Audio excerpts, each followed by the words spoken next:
Once upon a time, in a village so small the maps often forgot it, lived a girl whom the world seemed to have forgotten.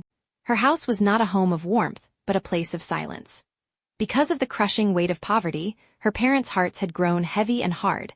They had no energy left to care for her, no food to fill her plate, and no coins for a school uniform. While the other children walked to the village school in bright clothes, she stood in the shadows of the tall grass.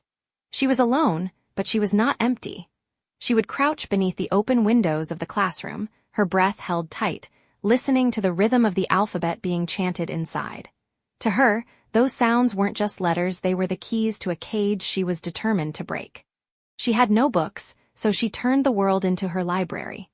When the sun went down and the other children went asleep, she would find discarded scraps of paper in the mud or flattened charcoal from the cooking fires. By the faint, flickering light of the moon, she would trace the shapes she had heard described that day. She spent her nights crying over the struggle to make her hands move like the scholars, but she never let the tears stop her pen. She taught herself to read by looking at old newspapers used to wrap vegetables. She taught herself to write by carving letters into the dirt with a pointed stick. Every no from her life was met with a yes from her spirit. She was a self-made student in a world that hadn't given her a single lesson. Years passed, and while she never walked across a stage to receive a degree, she earned something far more powerful: knowledge. Using only her mind and the scraps she had gathered, she began to create. She started a small workshop, teaching herself to craft and sell beautiful things made from the very materials others threw away.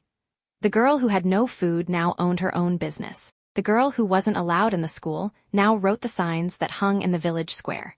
She proved that you do not need a desk to learn, and you do not need a hand to hold to move forward. You only need the fire inside you that refuses to go out. If this story spoke to your heart, subscribe to keep the motivation going and find peace in the lessons.